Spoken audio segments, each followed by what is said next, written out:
A poeira da estrada de terra vermelha grudou no carro de Rodrigo como uma segunda pintura.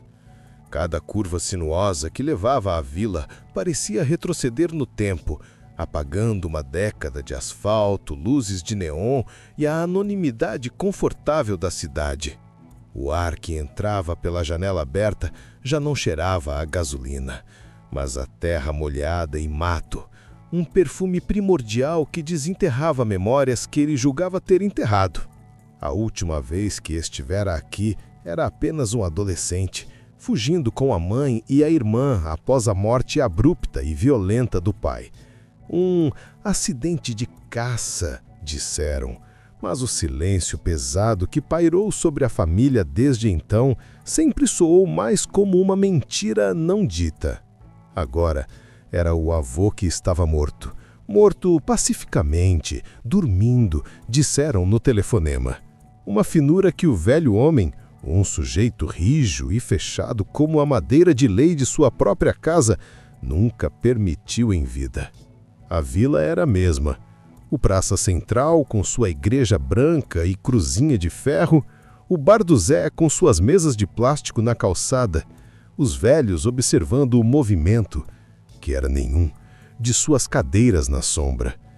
Os olhos que seguiram seu carro não eram de curiosidade mansa, mas de reconhecimento e de uma pena profunda e silenciosa que Rodrigo sentiu como um peso físico. A casa da família erguia-se no fim da rua principal, uma estrutura de adobe e madeira que o tempo teimava em não derrubar. O jardim, outrora cuidado por sua avó, era agora um mar de mato alto. Ao colocar a chave na fechadura enferrujada, uma friagem inexplicável correu sua espinha. O interior cheirava a mofo, losna e segredos. O funeral foi simples e rápido, como tudo na vila. Os cumprimentos foram breves, os apertos de mão rápidos. "Coragem, meu filho", sussurrou Dona Marta, a vizinha de sempre, segurando sua mão com uma força surpreendente. Seus olhos idosos, porém lúcidos, pareciam querer dizer muito mais do que as palavras permitiam. Ele era um homem forte, carregou um fardo pesado. Na solidão da casa vazia, naquela primeira noite, sentado na mesma poltrona de couro que era o trono de seu avô, Rodrigo olhou para as fotos na parede. Homens de semblante sério, geração após geração. Seu pai estava lá, jovem, com um sorriso que não combinava com um olhar distante. E então ele notou. Em todas as fotos, os primogênitos, seu pai, seu avô, o bisavô, pareciam carregar uma sombra nos olhos, uma fadiga que ia além do cansaço físico. Foi quando o primeiro ruído veio. Não um rangido normal da casa envelhecida, mas algo pesado, arrastando-se no corredor escuro que levava aos quartos. Rodrigo congelou, a xícara de café parada a meio caminho da boca. A escuridão lá fora era absoluta, e o uivo de um cachorro, ou seria algo elfe, ecoou distante, vindo da serra. Ele se levantou, coração batendo forte contra as costelas. "É só o vento", murmurou para si mesmo, o som de sua própria voz soando estranho e vulnerável no silêncio opressivo. Só o vento. Mas uma parte dele, uma parte soterrada sob anos de racionalidade urbana, já sabia. Era uma mentira. Algo havia voltado para casa com ele. Ou talvez sempre estivesse aqui, esperando. A noite se arrastou como um sonho febril. Rodrigo mal conseguira fechar os olhos, cada ruído da casa antiga ecoando como um trovão em seus ouvidos alertas. O arrastar no corredor não se repetiu, mas foi substituído por algo mais sutil e perturbador: sussurros. Não eram vozes discerníveis, mas um murmurinho baixo e constante, como se várias pessoas conversassem behind das paredes de taipa. Quando ele se aproximava, o som cessava, deixando apenas o silêncio pesado e a própria respiração acelerada. Ao amanhecer, exausto, mas aliviado pela luz do dia, decidiu investigar o que seu avô havia deixado para trás. O diário do velho homem estava na mesinha de cabeceira, um caderno de capa de couro gasto. Ao folheá-lo, encontrou páginas e mais páginas de anotações cotidianas sobre o tempo, a criação de gado, reparos na casa. Mas então, deparou-se com uma seção no meio, onde várias páginas haviam sido arrancadas violentamente. A primeira página intacta depois desse vazio trazia uma única frase, rabiscada com uma letra trêmula e desesperada. Ele vem na madrugada. O sangue chama o sangue. Um calafrio percorreu Rodrigo. Era a loucura da solidão ou desgosto pela perda do filho? Ele não conseguia acreditar, mas as palavras ecoavam a premonição funesta que pairara sobre seu retorno. Na cozinha, preparando um café fraco, viu Dona Marta atravessando o quintal com um pote de geleia. A velha senhora parecia uma figura saída da própria história da casa. Dona Marta, obrigado pela presença ontem, disse ele, abrindo a porta. É nossa obrigação, meu filho. Ela respondeu, colocando o pote na mesa com mãos trêmulas. Seus olhos escuros examinaram-no atentamente. Dormiu bem? Esta casa tem seus barulhos. O seu avô sempre dizia que eram as madeiras se ajustando. Rodrigo hesitou, mas a necessidade de respostas era maior que o medo de parecer tolo. E os sussurros também são madeiras? O rosto de Dona Marta se fechou. Ela virou-se para ir embora, mas parou na soleira da porta, olhando para a mata ao fundo do quintal. Algumas portas, Rodrigo, é melhor deixarem trancadas. Algumas histórias é melhor não despertar. Sua voz era um sussurro quase inaudível. Ele não gosta quando mexem nas suas coisas. Antes que ele pudesse perguntar quem era ele, ela já se afastava, seu vestido escuro sumindo entre as árvores. Rodrigo ficou parado na cozinha, a xícara de café esfriando entre suas mãos. As palavras da velha senhora e a frase no diário se entrelaçavam, formando um mosaico de terror absurdo. Ele olhou para a porta do porão, sempre trancada com um cadeado enferrujado. Seu avô sempre proibira qualquer um de descer lá. Lugar de tralha velha, dizia. Agora, Rodrigo não tinha tanta certeza. O que quer que estivesse trancado lá embaixo parecia estar ansioso para sair. O dia trouxe uma falsa sensação de normalidade. A luz do sol dissipou as sombras e os sussurros da noite, reduzindo-os a produtos de uma mente cansada e sugestionável. Decidida a retomar o controle, Rodrigo começou a limpar o quintal, atacando o mato alto com um facão enferrujado que encontrara no galpão. O trabalho físico era bom, ancorava-o na realidade tangível do suor e do cansaço muscular. Foi durante essa tarefa que sua irmã, Isabela, chegou de carro. Seu rosto, tão parecido com o de sua mãe, estava marcado pela preocupação. Você parece terrível, Rig, disse ela abraçando com força. Dormiu alguma coisa? Esta casa é barulhenta à noite. Ele respondeu, evitando seus olhos. E os vizinhos são cheios de histórias. Dona Marta, Isabela soltou um riso sem graça. Ela sempre foi assim. Depois que o marido dela desapareceu na serra há décadas, ficou cheia de superstições. Enquanto tomavam café na varanda dos fundos, o som de vozes agitadas e o ronco de um trator quebrou a tranquilidade matinal. Zé, o dono do bar, apareceu no portão. Seu rosto sob o chapéu de palha estava pálido. "Vocês ouviram?" ele perguntou sem cerimônia. "Ouvir o quê?" Rodrigo levantou-se. O gado do seu Arlindo apareceu estraçalhado. 2 bezerros. Não foi onça, não. Onça mata um e arrasta. Isso foi fúria, puro ódio, marcas de garras enormes no chão. Uma frieza percorreu Rodrigo. As palavras do diário voltaram à sua mente. Ele vem na madrugada. Após Zé ir embora, prometendo alertar os outros fazendeiros, Isabela olhou para o irmão. Coitado do seu Arlindo, deve ter sido um javali ou algo do tipo. Mas Rodrigo não ouvia mais. Seus olhos estavam fixos na porta dos fundos da casa, na parte de trás, que dava para a área mais densa do quintal. Algo chamou sua atenção. Ele se aproximou, os passos pesados.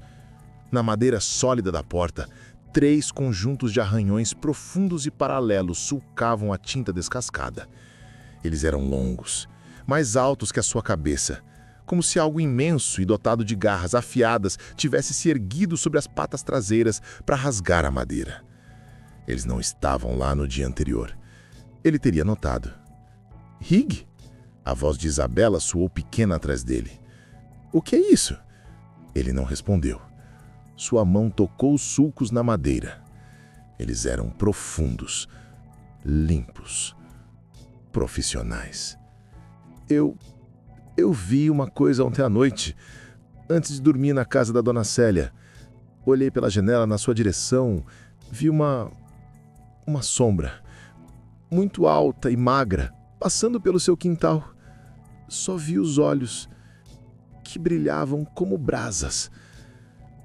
Ela encarou os arranhões na porta, depois olhou para o rosto pálido do irmão. O ceticismo que Rodrigo tanto cultivara rachou naquele momento.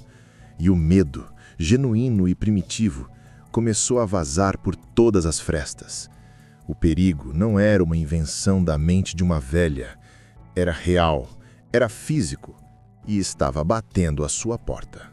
A descoberta dos arranhões e o relato de Isabela quebraram o último resquício de ceticismo de Rodrigo. Ele não estava lidando com superstição, mas com uma presença tangível e hostil. Enquanto Isabela voltava para a cidade, prometendo retornar no fim de semana com suprimentos, uma determinação férrea tomou conta dele. Ele precisava de respostas, e só uma pessoa parecia tê-las. Encontrou Dona Marta sentada em um banco de madeira, sobre uma árvore frondosa, descascando feijão. Ela não pareceu surpresa ao vê-lo. "A sombra voltou a visitar você, não foi, meu filho?" Perguntou, sem levantar os olhos do trabalho. "O que está acontecendo, Dona Marta?" A voz de Rodrigo saiu mais áspera do que pretendia. Os arranhões na porta, o gado morto. Isabela viu algo, e o diário do meu avô fala de ele. Quem é ele? A velha senhora suspirou, um som cansado que parecia carregar o peso de décadas. Colocou a tigela de lado e fitou o horizonte.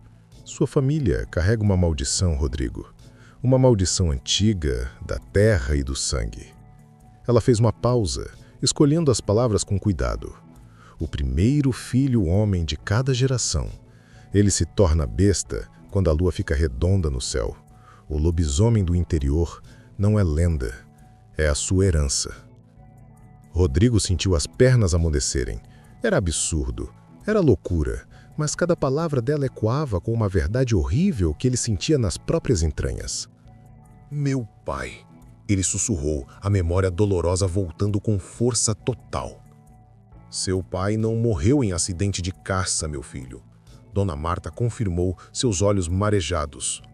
Seu avô, ele teve que fazer o que era necessário para proteger os outros, para acabar com o sofrimento do seu pai. A besta toma conta, mas o homem lá dentro, o homem testemunha tudo. É uma agonia sem fim. Uma onda de náusea e raiva subiu em Rodrigo. A verdade era pior do que qualquer pesadelo que sua mente pudesse inventar. Ele se virou e correu para casa, direto para o porão. A tranca enferrujada cedeu com um chute. Os degraus de madeira rangiam sob seu peso. O ar lá embaixo era frio, pesado e cheirava a terra e mofo. Uma única lâmpada fraca iluminava o espaço. Caixas empilhadas, móveis velhos cobertos por lençóis, e em um canto, uma pequena escrivaninha. Sobre ela, amarradas com uma fita, estavam as páginas arrancadas do diário. Com mãos trêmulas, ele as desamarrou e começou a ler. A caligrafia de seu avô tornava-se cada vez mais desesperada à medida que descrevia os sintomas. A febre antes da lua cheia, a força sobrenatural, a agitação, a perda de controle, e então a descrição da primeira transformação de seu pai. A dor, a fúria, a consciência presa dentro do monstro. E a solução terrível, A única forma de quebrar o ciclo, a morte, por um membro da família, por um ente de sangue, antes da primeira transformação completa. Rodrigo deixou as páginas caírem na poeira do chão. Ele sentiu uma pontada de febre, uma agitação nos músculos que não era de cansaço. Olhou para suas próprias mãos, imaginando-as cobertas de pelo e garras. A maldição não era apenas uma história assustadora, era uma sentença, e o prazo estava se esgotando. As páginas do diário espalhadas no chão do porão pareciam gritar a verdade em silêncio. Rodrigo subiu as escadas como um sonâmbulo, o mundo ao seu redor desfocado e irrelevante. As palavras de seu avô ecoavam em sua mente, mesclando-se com o aviso solene de Dona Marta: o sangue chama o sangue. Ele não era um espectador, era o próximo ator nessa tragédia familiar. Nos dias que se seguiram, uma febre baixa e persistente instalou-se em seu corpo. Não era uma doença comum, era um fogo interno que queimava sob sua pele, um formigar nos ossos como se algo dentro dele estivesse se rearranjando, se preparando. Sua força, outrora comum, tornou-se desproporcional. Ao tentar mover um velho baú no quarto, ele o empurrou com tanta força que este se espatifou contra a parede, lascas de madeira voando pela sala. O susto que sentiu não foi pelo baú destruído, mas pela facilidade assustadora do ato. A agitação era o pior. Caminhava de um cômodo a outro, incapaz de ficar parado. A noite se tornou um suplício. Os sussurros atrás das paredes agora soavam como chamados, e os uivos distantes na serra pareciam respostas a algo que latejava dentro do seu próprio peito. Ele evitou Isabela no telefone, suas desculpas soando vazias e evasivas. Como poderia contar a ela? Como poderia colocar aquele peso nos ombros de sua irmã? Na véspera da lua cheia, a tensão atingiu seu ápice. O ar parecia vibrar com uma energia sinistra. Seus sentidos estavam aguçados de forma não natural. Ele conseguia cheirar o musgo na casca das árvores do quintal, ouvir o farfalhar de um rato no sótão. O simples barulho de uma xícara sendo colocada na mesa soava como um golpe de metal. Exausto pela falta de sono e pela febre constante, ele caiu em um sono agitado na poltrona da sala, já no limiar da madrugada. O despertar foi brutal. Ele acordou de repente e ofegante, suor gelado cobrindo seu corpo. A luz cinzenta do amanhecer filtrada pela janela. Algo estava errado, horrivelmente errado. Suas roupas estavam rasgadas, impregnadas de um cheiro forte de terra, folhas podres e ferro. Sangue. Seu coração parou. Lentamente, ele levantou as mãos diante dos olhos. Elas estavam sujas de terra úmida, com finos galhos e folhas presos sobre as unhas. E entre os sulcos de sujeira, manchas escuras e secas de sangue cobriam os seus dedos, suas palmas. Nenhuma memória, nenhum sonho. Apenas um vazio negro da meia-noite até aquele momento e a evidência física e visceral de que algo monstruoso havia acontecido. Um grito de puro terror e negação engasgou em sua garganta.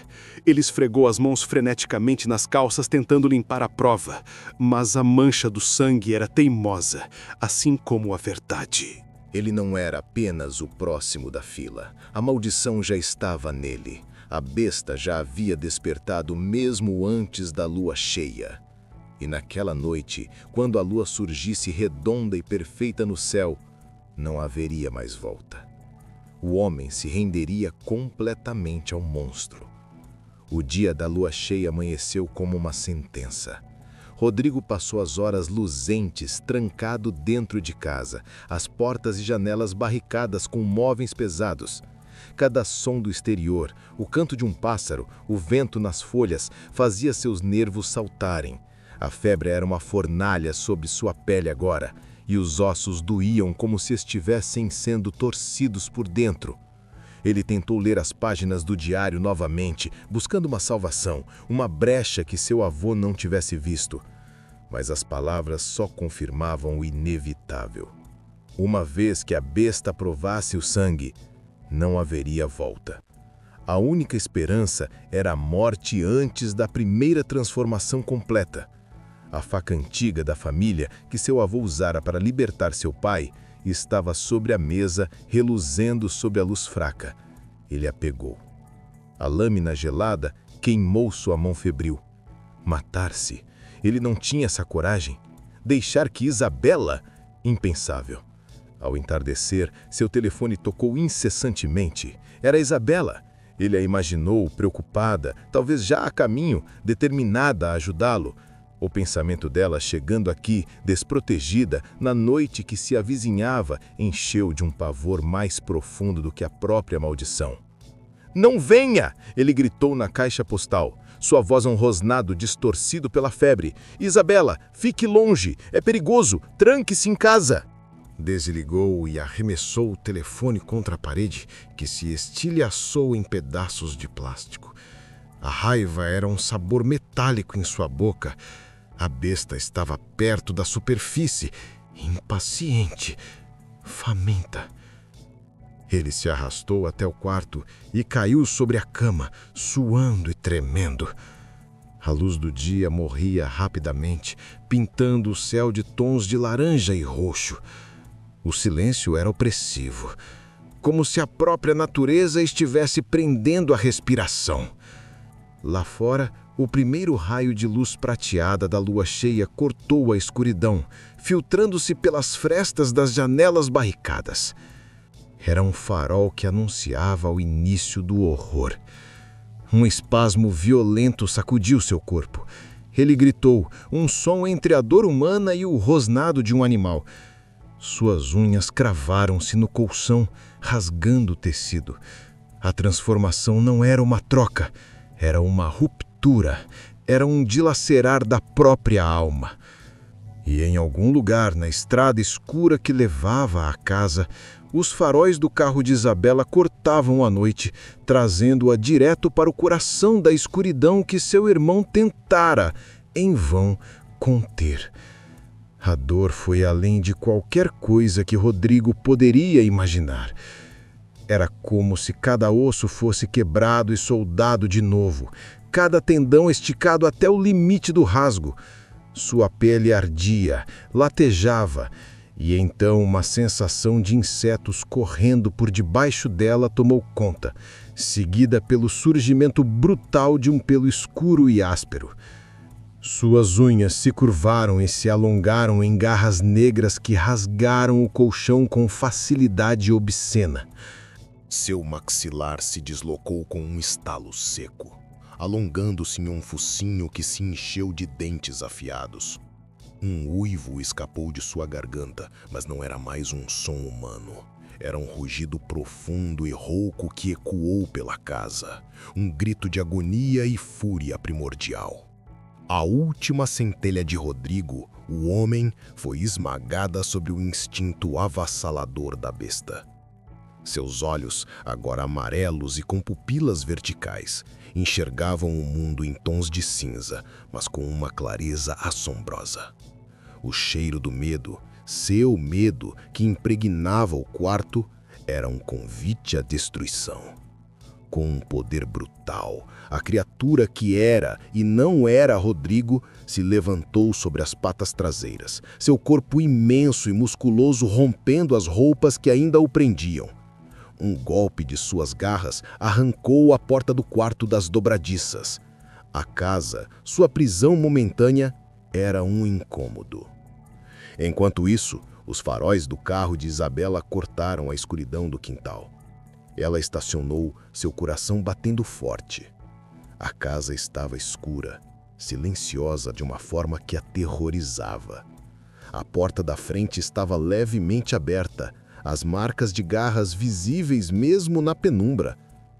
Rodrigo, ela chamou, sua voz um sussurro trêmulo. O som foi como um gatilho.